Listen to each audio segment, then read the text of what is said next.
Jen, the reason I wanted to work with you on a presentation like this is we had a very full day at the General Assembly and uh, very much appreciated all of the people who showed up, attended, especially because in the beginning we made a special presentation to Becky Hudson for her retirement.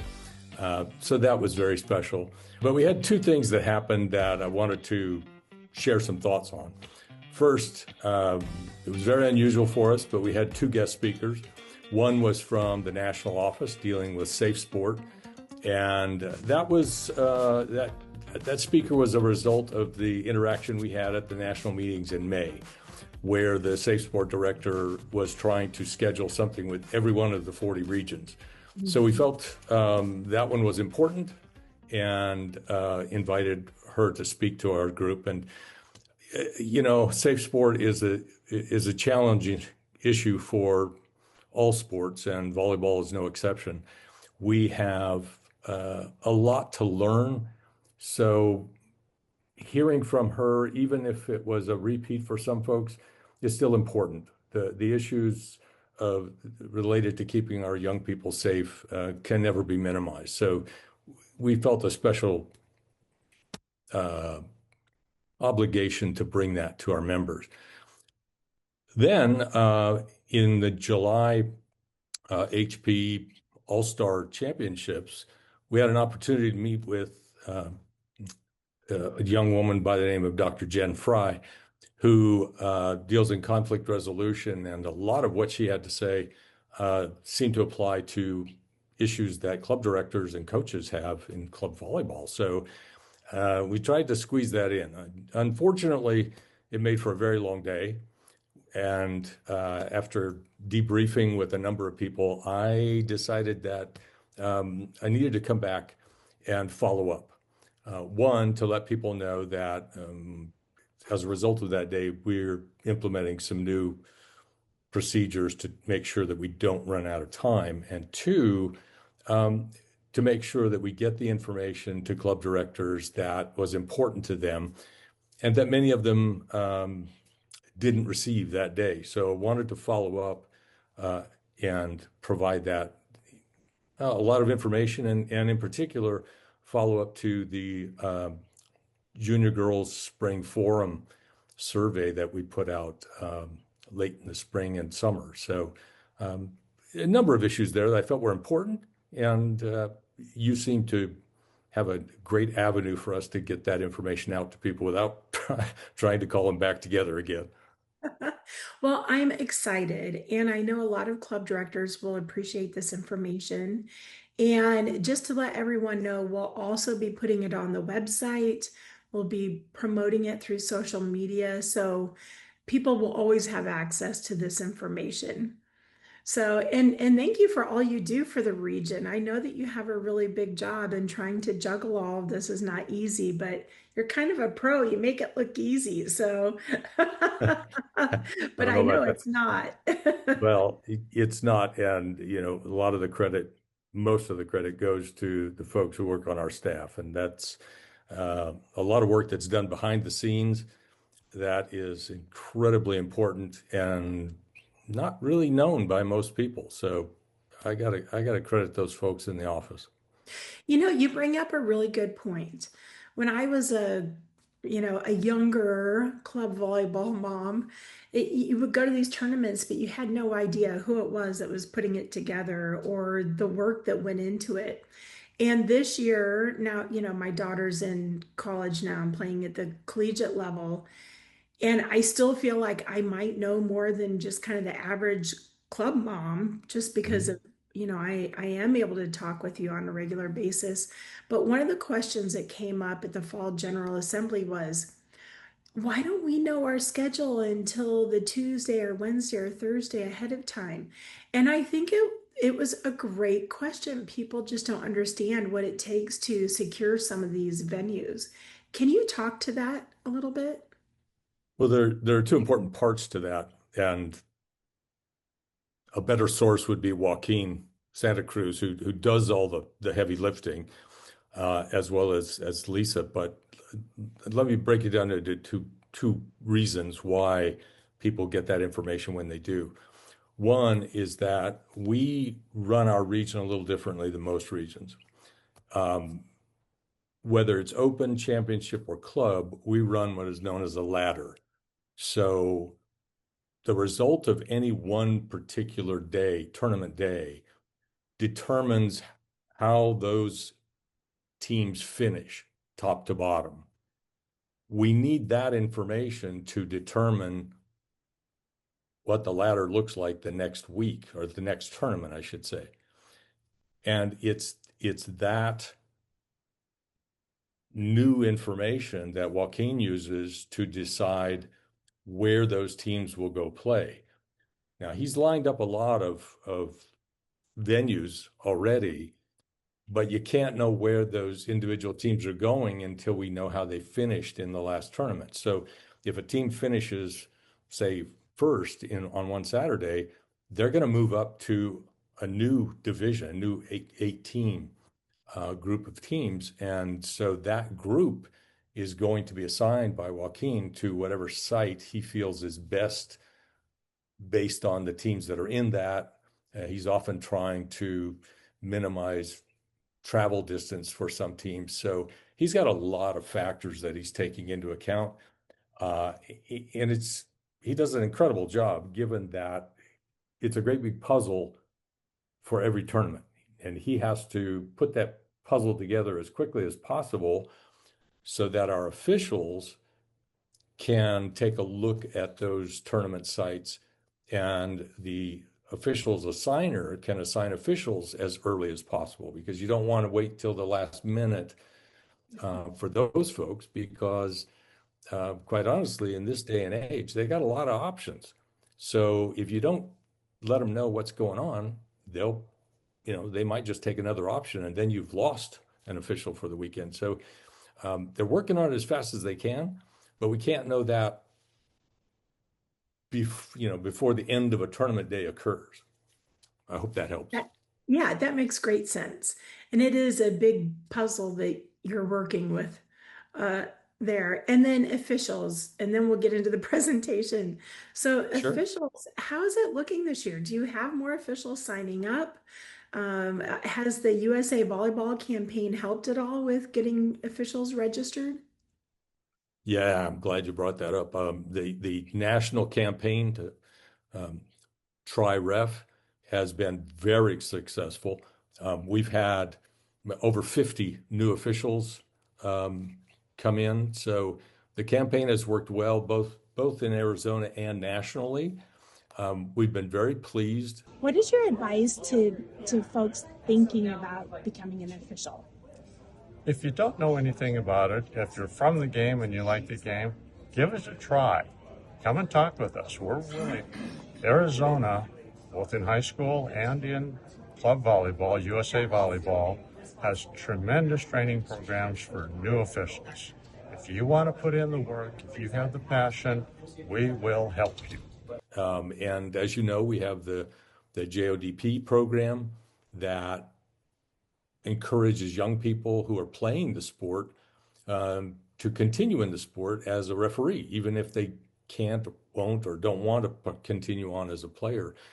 And we've had some fantastic young people come in and stay with the program. So I just got my junior national patch, and I just wanted to go in advance because I really like reffing. My mom is a ref, so that's how I got into it, like 6 years ago, I'd say. And I just really like it. I want to go as far as I can with reffing. So junior national was the first step in that process. Grow into it as adults. So we've been very fortunate. The officials group has grown. And I think as our audience, our parents, our spectators in general, and the rest of us, as we all recognize what an important role they play and appreciate it, we're going to keep a lot of them. The only thing is, like a lot of sports, some of those folks have been doing it a long time. So we have to keep looking for new young people, because at some point, we're all going to retire from from it. It's a long day for some of those officials. So we really appreciate the work they do. Okay, let's jump into the presentation. There are two different basic divisions between boys and girls. Girls has been broken up a lot.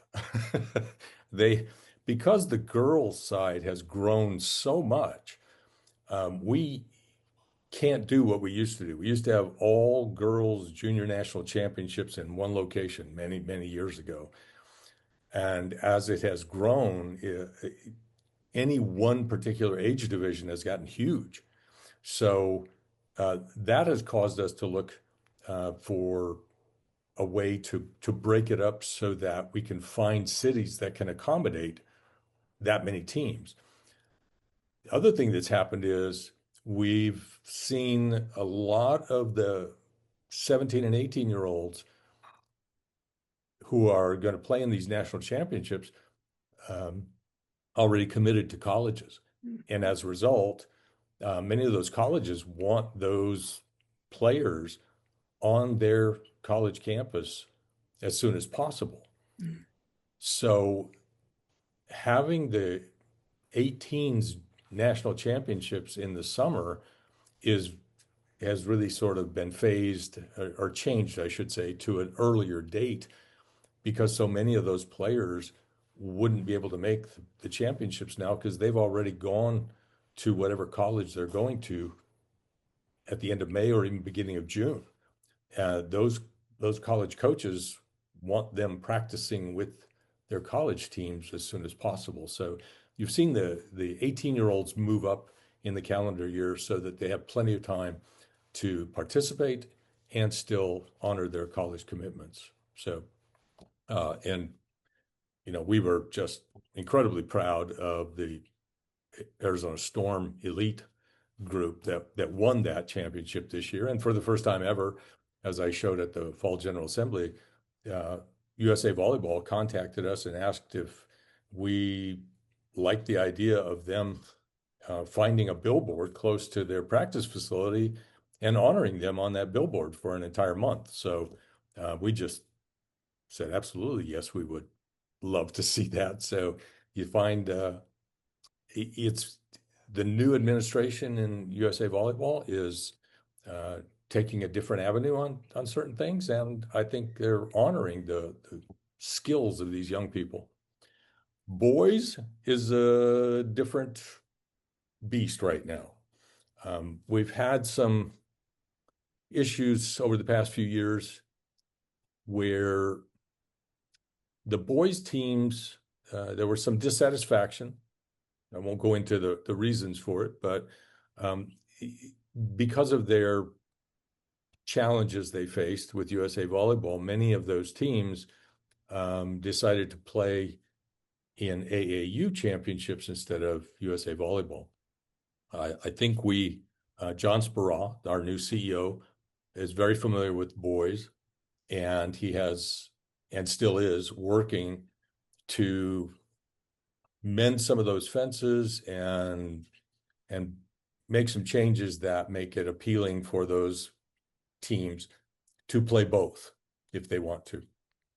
One of the major issues was that we had our national championships almost overlapping with AAU, which is not good scheduling no matter how you look at it.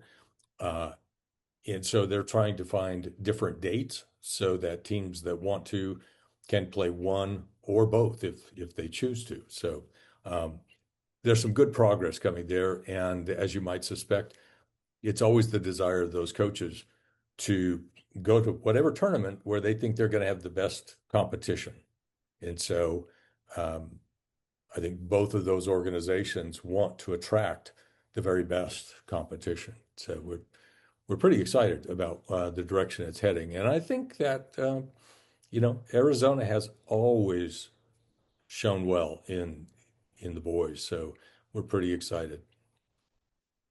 Let's talk about the open house dates that Okay. are coming up and some of the rules that go along with open houses too, especially for our newer families who are new to all of this and what you can and cannot do.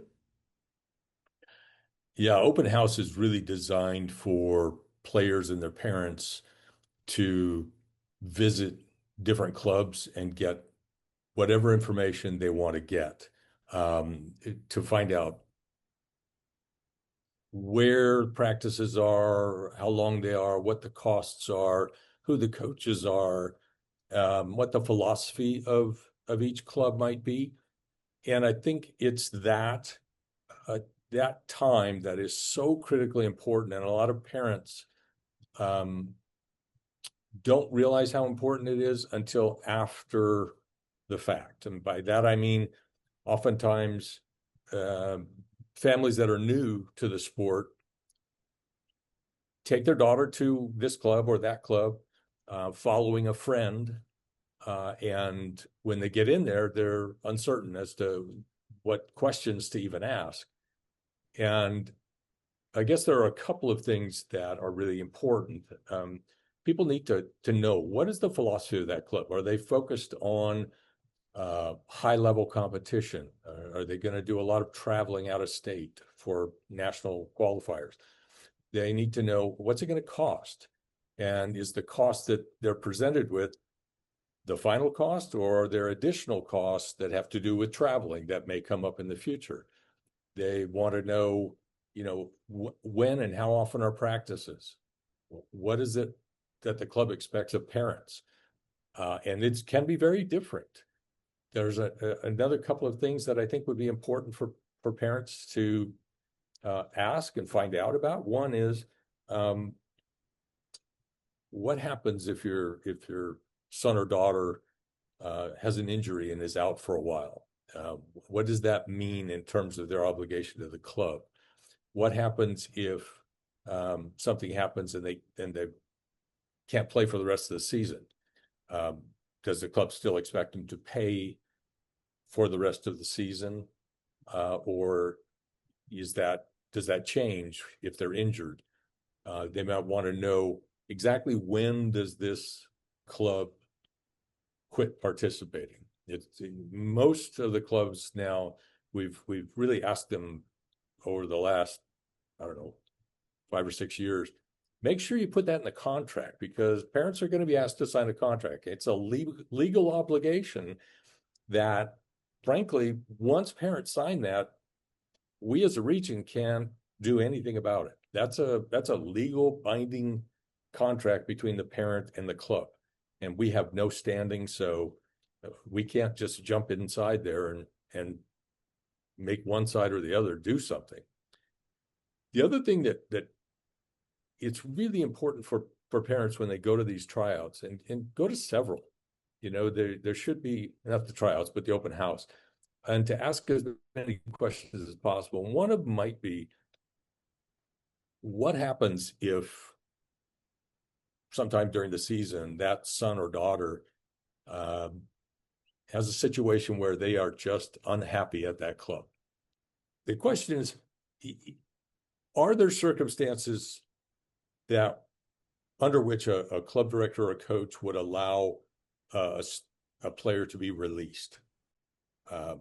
For some clubs, it's just a matter of fulfilling a financial obligation for the season. For other clubs, there are different considerations.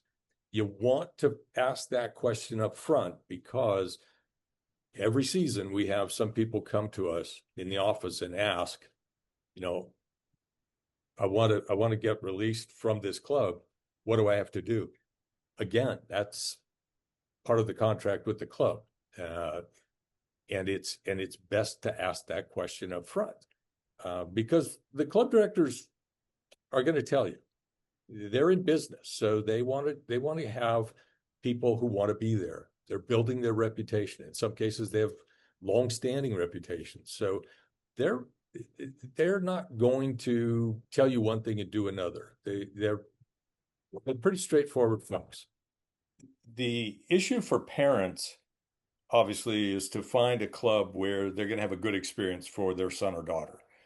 And invariably, people learn with each passing year what works best for them and what questions they want to ask. But the greatest challenge is for those people who are brand new, and all they know is that their son or daughter came to them and said, I want to play club volleyball. My friend is playing, um, and parents are probably starting from scratch, trying to figure out what to do.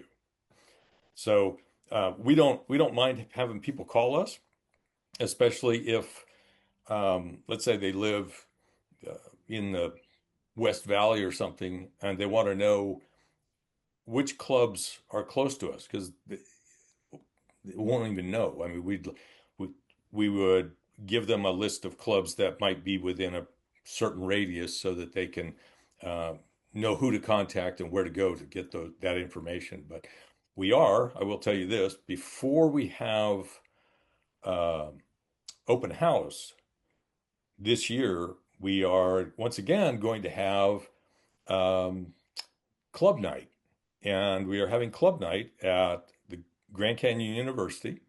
So that message will be going out, and hopefully we'll be getting the word out across the region.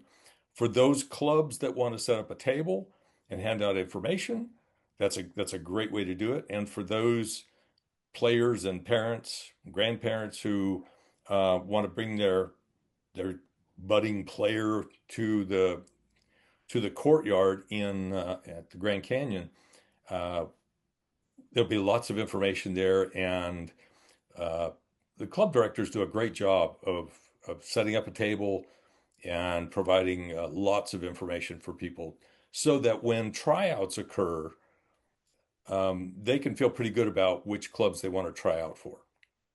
So that's all coming up, but the tryouts can't occur until after the state high school championships have taken place. So we've got the calendar dates in their packet so that they know that. But I also have a slide there so that people can know. Uh, it'll be different for different ages, so they'll want to watch that. So clubs, they have rules about how many open houses that they can offer. Right. As a family, can I go to as many as I want, or do I too have only so many open houses I can go to? Great question. No, as a consumer, you can go to as many as you want. Um, and in fact, a lot of those club directors will probably answer many of your questions even before it gets to open house time. But no, the open house and the tryouts are somewhat limited to be fair to those smaller clubs who don't have access to as many facilities as, say, a club that owns their own facility or has a long-term lease. So we're trying to be fair on the club side to everybody. But as far as the players are concerned, uh, we encourage you to visit as many as possible so that you can see what the differences are and hear what they are and find the club that suits your son or daughter best. Can you please talk a little bit about seating and what clubs need to know about these dates? Seating is a is a tough issue, I tell you. Um, our junior division rep, Cindy Kirk, does a great job of bringing people together um, and having multiple meetings to get as much information as possible to decide where they're going to start. Now, clearly, there are some teams that are going to be stronger than others, uh, and those are pretty obvious. But the challenge is after you get past the very top teams, how do you figure out where people should start in that ladder?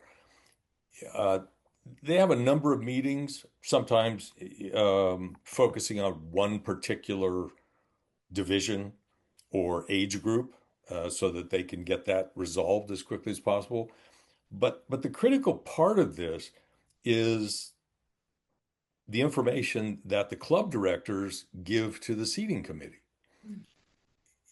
And if the club directors are uh, have that information, if they know, I mean, if it's not a brand new club is guessing. They really don't have any idea how good their players are relative to everybody else because they're just starting. But a lot of those club directors have a real good idea, not only how good their teams are, but how good other teams are. So in their minds, they have a pretty good idea of where they would fit into these broad sections. So what Cindy does is breaks them up into groups and asks them, oh, do you think you're in the, like, for example, think you're in the top 25%? So that gives them a starting point. Do you think you're in the middle? Do you think you're in the lower part? And then from there, they'll look at each of those groupings and try to come up with a ranking of the teams. Uh, that works fairly well unless people forget or they don't put information in. And then later, the seating committee is asked to insert those teams into the ladder somewhere. Hopefully, the first couple of tournaments tend to resolve some of those issues, but if people are overly optimistic and rank their team very high, it is possible for some of those teams to encounter a lot of struggles because they thought they were better than they were. And by the same token, if somebody forgets to put their team in and they're really good and they're seated way down in the middle, it's a long road up to get to the top. So participation is really, really important. Honest participation in the seating group. Let's talk about the Ignite the Cure volleyball tournament in December the 13th and 14th. Mm-hmm. Ignite's been doing this for a while. We're really pleased. We're going to be using them for our new officials so they get some practice at that. And Ignite has done this solely for the purpose of participating in the cancer awareness effort to raise money, and they donate that money after they pay expenses. They donate it to the various breast cancer efforts. So we're really pleased that they do that. They continue to do that. They've been very, very good to our region in terms of letting us bring in officials and train our officials at their event. It's not part of the season, but it does give teams a chance to get on the court, get to know each other a little better before the season actually begins. So it's fun, but it's really a worthwhile cause more than anything. I always like the MLK Classic volleyball tournament. That's really fun. Actually, have a lot of tournaments that are really fun. So let's start with Fiesta MLK. Sure. Fiesta's been around a very long time. It's now in Becky Hudson's hands, and she's running it. That has been a long-standing tournament that we've sanctioned. They have to use multiple sites. They have so many teams. It has often been one of the very first nationwide tournaments available, so that many college coaches will pass through, observe some of the 18s teams just to get an idea of who some of the players are they want to keep an eye on. But they've always been just so good about presenting opportunities for Arizona teams to get started and have kind of a big, what do I want to call it, big tournament experience. It's not quite a qualifier. Although they're adding more qualifiers, it's going to be tough to get a qualifier in Arizona just because of the time of year. But MLK, the Fiesta has been really, really good for a long time. In fact, Peter Meyer is heading up the officials, has been doing that for a number of years. Peter was part of the early board that formed the Arizona region. He's been around a long time, so he knows a lot of officials, and they get a lot of really good officials to go along with those really good teams. So we're pretty pleased by that. By the same token, on that same weekend, we also have a large tournament down at Tucson, the Cactus Classic, where Bill Lang has been offering that for almost as long as the Fiesta. And he brings in a lot of teams from out of state. So the Tucson Convention and Visitors Bureau loves him for that. They put those heads in beds, as they call it, and gets a lot of teams, variety of folks many USA Volleyball, also some JVA, also some AAU. He gets a wide variety of folks. It's good competition, and down there, he has the luxury of having it all at the Tucson Convention Center. So um, that's for a lot of those teams, that is their big convention center experience. So it's kind of nice that we have that available for some of the Arizona teams that um, maybe don't feel like they're ready to play in Fiesta, but they certainly are good enough, and they want to give those kids a chance to experience what it's like to go out of town and go to a convention center. And I believe down there that Ron Pelham is organizing the officials. So another chance for Arizona officials, especially the new ones that we brought on board, another chance for them to get experience and do it in a really sort of lively way. Uh, it's a tournament that it appears to have kids have a great time there, and they play really hard. And it's sort of a great kickoff to the season. And on the same weekend, we've got the boys, the Southwest boys, occurring in the Phoenix Convention Center. And what was supposed to be a temporary move, a 1 year only move over to Phoenix because they're working in Austin. I believe it's in Austin where they normally hold it. Now, Glenn Litsky brought the tournament over to Phoenix. Just, I think, to try to hope that he got enough teams to keep it on the schedule so that when he goes back to Texas, it's still in place. And originally we were told that it would have about 150 teams. But since then it has exploded. They are well over 600 teams Oh my gosh. with a waiting list. And they the challenge is for us to help them find hotel space uh, for all these teams to stay. It's amazing because when you've got, it's a convention weekend, so you've got multiple volleyball tournaments going on, as well as all the other festivities that are taking place on a 3-day holiday weekend. And Glenn's got his hands full. He's got a lot going on there. That's And it is, exciting. I had no idea it was that big. yeah, it exploded. Well, and this is once again part of the efforts of USA Volleyball, um, as well as the fact that it's close to California. So it's a real easy trip for many of those major Southern California boys clubs to come over and play. Uh, Expenses are much less than they'd be if it was in Florida or someplace. So that's helped. And the fact that, it's just, it's a great kickoff tournament. And Glenn does a great job putting on a tournament. So he's going all out. He's got his lead official scouring the country for enough officials. So you can see that if you're an official, you're wanted. You can find as much work as you want. But that's all on just one weekend. So it's a big weekend for volleyball in Arizona. Let's talk about the National Club qualifiers. Hmm. Well, national qualifiers traditionally are designed to, for lack of a better word, filter teams into the national championship. So when teams play in the national qualifiers, they're playing to earn a bid.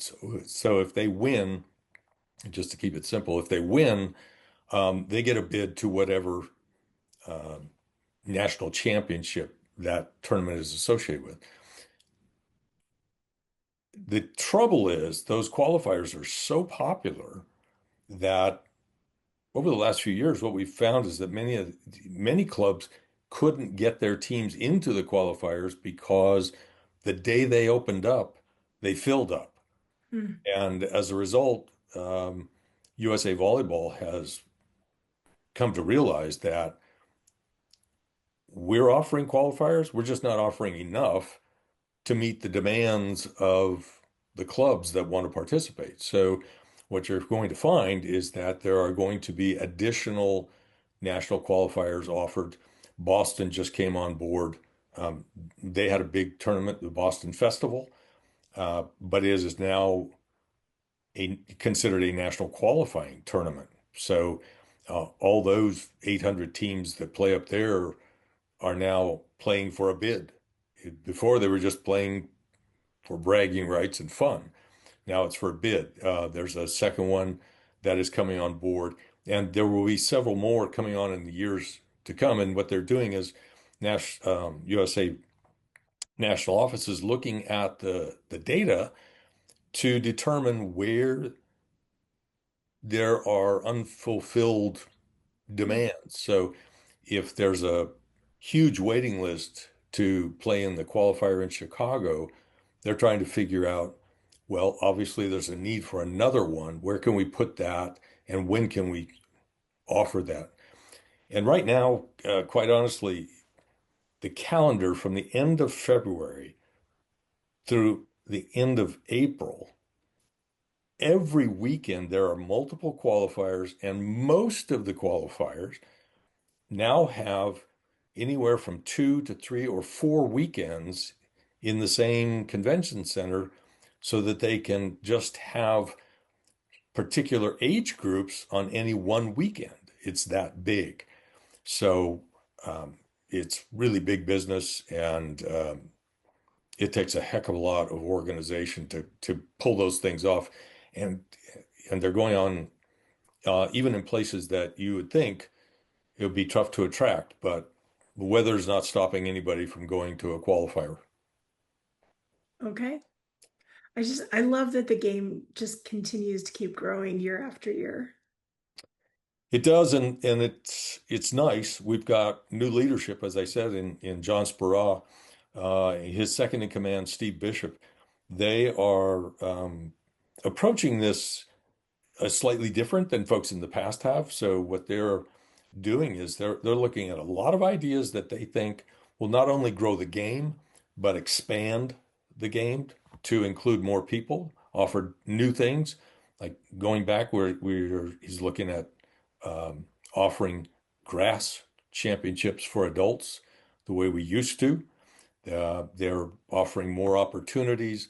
They're looking at grassroots for young people, really young people, just trying to not only make what we already do better, but to offer even more chances, opportunities to participate in the sport um, in whatever way you want, whether it's playing, coaching, site directing, officiating, for everyone. And they're bringing some exciting new ideas to us. So it's not over yet. And all of this is with the goal of getting people ready to highlight volleyball at the next Olympics in LA.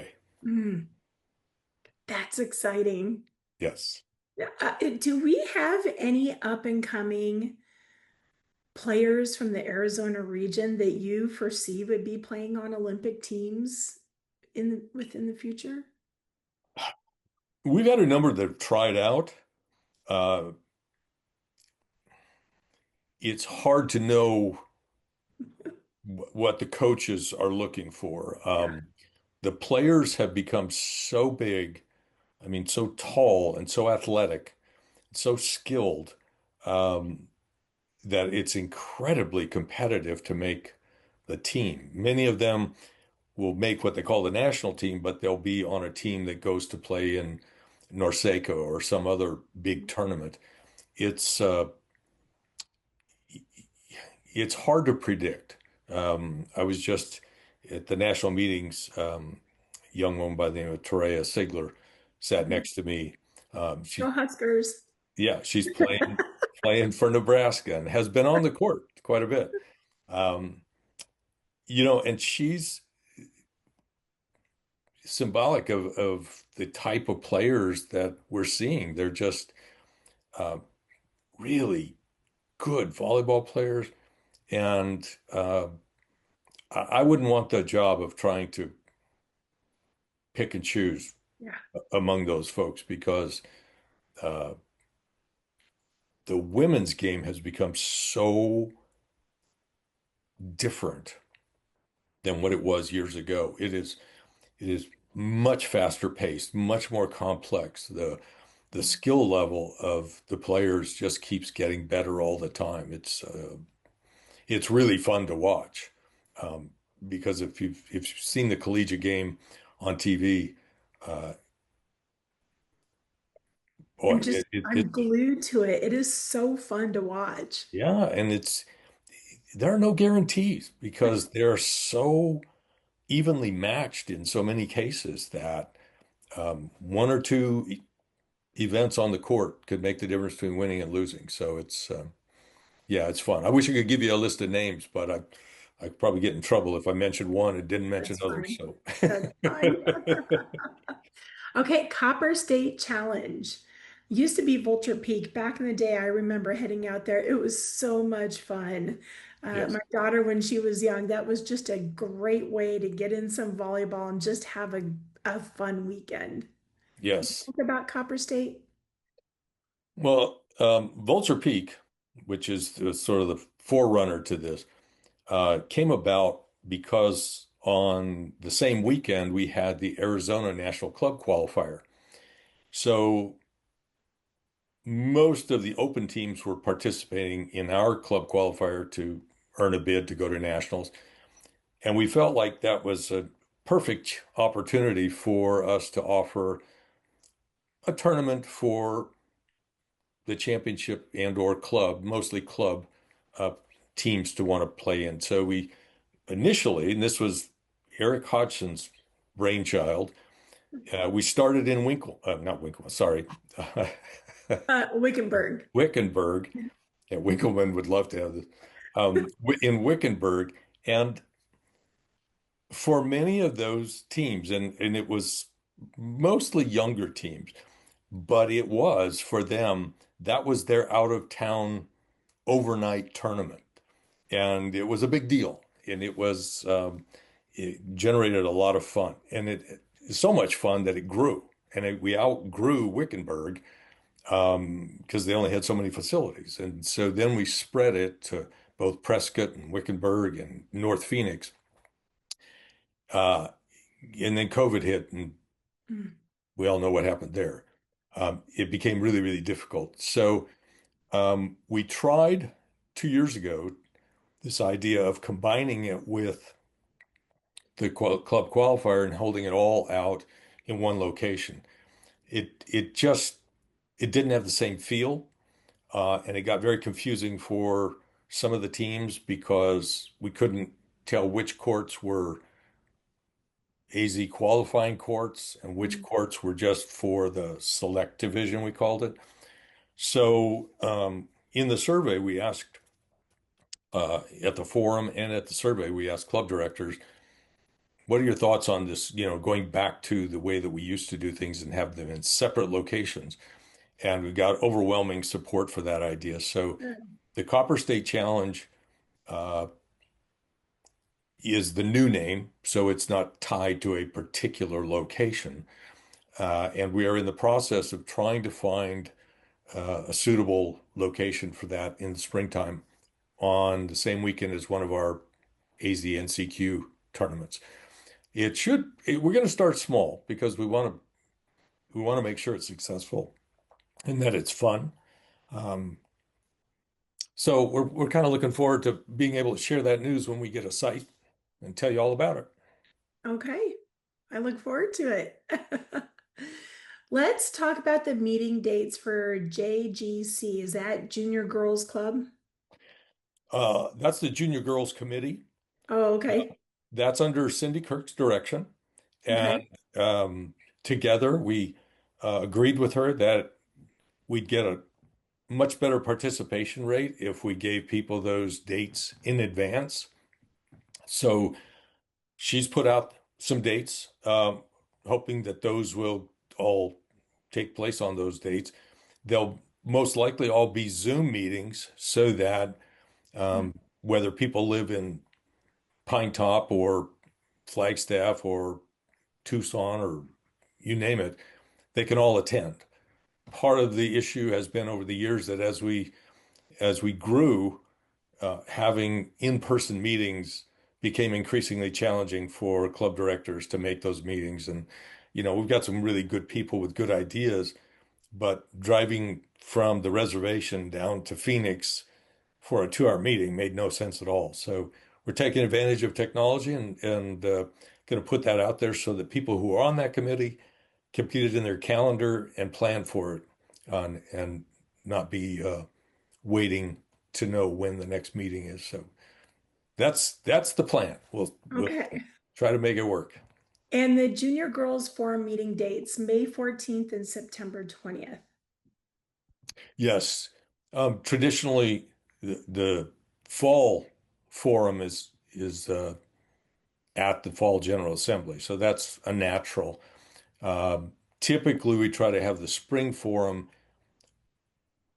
just slightly before the end of the girls' season, so that the ideas or issues that club directors face during the season are still fresh in their mind, and they can bring it to that forum, and we can discuss it.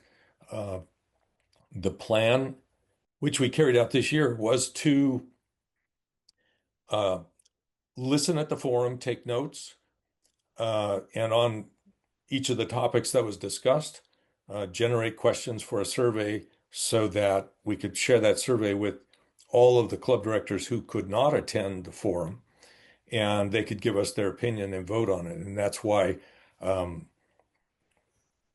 we had a lot of topics discussed at the last spring forum, but we really got good feedback, which I think is what we want so that we can take the region in the direction that club directors feel is best for their clubs. So we're pretty excited about it working the way it should have this year. I love that you listen to the clubs and that you're willing to have those conversations.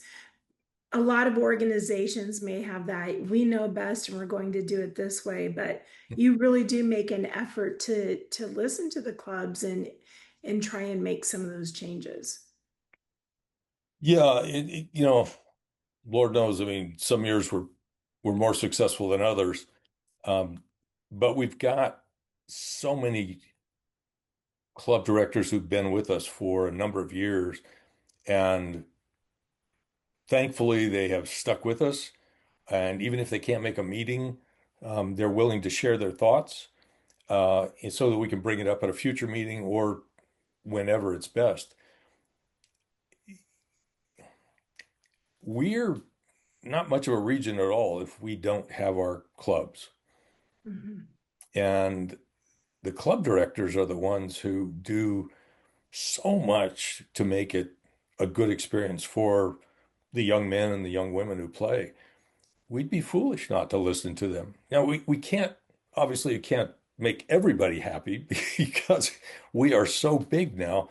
Um, we got close to, last season, we had close to 100 girls' clubs and roughly 700 teams. So, you're gonna do some things that please some folks and maybe not some others, but they all see that we're I hope they see that we're trying our best to create an environment and a situation that is the best we can offer at the time under the conditions. So yeah, they're pretty important, and I was very pleased. We got a pretty good response rate, really, when you consider it. We got almost a 50% completion rate on the survey, and for anybody who studies statistics, that's that's not bad, Yeah, that's pretty good. especially when we don't have a, we haven't been doing this year after year after year. This is really kind of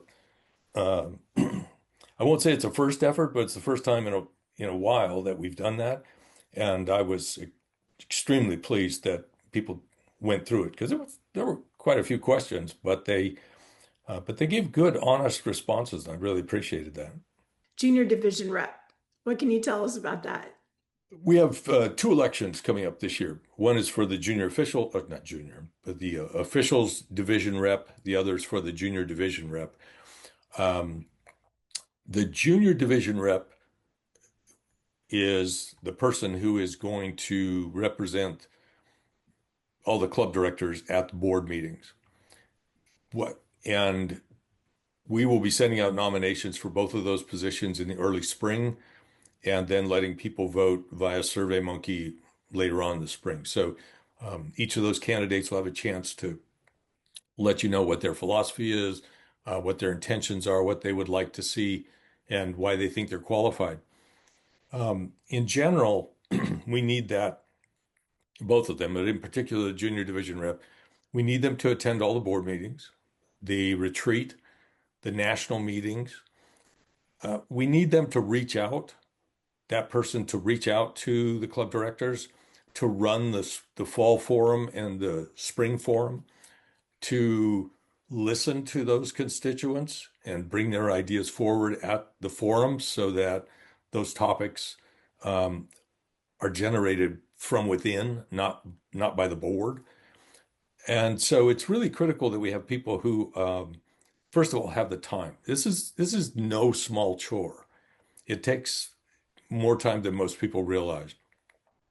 We need people who are good communicators and that act as sort of that conduit for the board to learn what's going on with the junior division.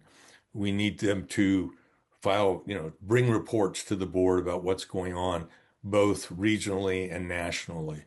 We need them to provide the kind of leadership that club directors are expecting at the board level, not telling them what to do, but sort of a servant leadership approach where they can present ideas and represent the junior viewpoint so that we can coordinate. It's really important that people realize these divisions, whether it's officials, adults, or juniors, the decisions that have to do with those groups are not made independently. When we have an idea like coming up with this Copper State Challenge, if we want to make that happen, we've got to interact with the officials and get their input as to, how do we make this happen? How do we get officials there? How do we organize it in such a way that it's successful? And if we have, we've also got to talk to the folks in the adult division. When can we schedule these things that it doesn't negatively impact the adult tournaments that we're offering as well? So they have to be able to interact with and coordinate across positions on the board so that we have what is an organized and collaborative effort putting forth ideas and making these things happen and make them successful. I think that the last thing I would indicate is that now that we've moved away from what we call the working board of directors, where each member of the board of directors was expected to actually be the boots on the ground, and make things happen, which was insane given that we're not paying them as full-time employees, but we're expecting full-time employee effort. Now that board has transitioned over to a policy board where their emphasis is now on either creating or revising policies that benefit our region and our members. But what that means then is those members on the board, like the junior division rep or anybody else, they have to be able to articulate what's going on to the membership as well. We have to be in a position where we can make it very clear to the staff what we want them to do. We can't just make a decision at the board level and then magically expect everybody in the office to know what to do. They take direction. They're not there to make policy decisions. They're there to carry out the wishes of the board. So we need board members who are willing to stay in touch with the staff and make it very clear what they want the staff to do for a particular event. So if it sounds like it's more than just a title, it is. Okay, let's talk about safe sport. This idea of safe sport continues to be an important aspect of sports, especially youth sports. We are There are multiple layers here. So um, there's the National Safe Sport Office, and each sport, like USA Volleyball, has its own Safe Sport Office. And our Safe Sport Director is a part of USA Volleyball. So there is a continuing effort to try to find better and better ways to get information down to each, actually each player, each team, each club. It's not the easiest thing to do. Um, because as an adult, if you're a coach or a club director and you take, every year you have to take some sort of a safe sport refresher of some kind. And a lot of those ideas you realize are really, really important. And we need to have them become a part of us, not something that we have to consciously think about, but something that we pick up on, just like when we're driving. We recognize that there are rules and we need to be aware of those rules. Same thing in safe sport. And it's a challenge to make it interesting to the adults so that they can recognize what's going on. And in some cases, there are really fine points that come into play where people have to recognize the difference between what's bullying and what's not bullying, what's hard coaching and what's hazing or bullying. And that is part of what our safe sport director tries to do. And the best way we can do that is give a little bit of information at the General Assembly, but then offer to come out to the clubs and maybe focus on just one aspect of safe sport. Not, you don't want to do too much because it's overwhelming, but you want to make coaches incredibly aware, and you want the players to know the difference too. It's The older players get it as they get to 16, 17, 18. And it's so important because that's another way for the younger players to learn from another player, not just a coach or a club director. And it's not an easy task. Cindy Kirk is our safe sport director, and the clubs that she's been out to visit have truly appreciated her coming out and speaking to their group. Um, but the challenge is, how do you find club directors or coaches who are willing to take a little bit of time away from their practice to have her come out and speak? Um, some are very good about it, and some are very reluctant to give up any practice time. So um, we have to keep encouraging people to stick with it and learn, because what they learn here is not just about USA Volleyball. Some of those people are going to find out that what they've learned here, they also see going on when they're playing at collegiate level, or in high schools where we're not there. But if they know about it, they can report it and save the heartache of some sort of incident occurring at another site. Do you love what you do? I absolutely do. Yes. Thank you. I and it's not just the fact that I love the sport, having played it, not at the level we see nowadays, but just enjoying the sport of working with a group of guys when I was teaching up at NAU, and then coming down here and helping coach at a high school and a community college. But it's the people who drew me into the administrative side of it. It was Peter Meyer encouraging me to be a board rep when I didn't even know what that meant, a long time ago. And, uh, you know, oh, Mary Callentine putting me on the board as a treasurer, secretary, treasurer, And having her have the confidence in me to turn the meeting over to me one night at a board meeting and saying, I'm leaving. I'm turning over the meeting to Harold, and he can be the commissioner. Uh, and from then on, I mean, it's the people that have been around me that have made it so much fun. Uh, there have been issues that we've contended with in the past, but the people in the office, the coaches, the club directors, the officials, um, it's just been a joy. It's absolute joy.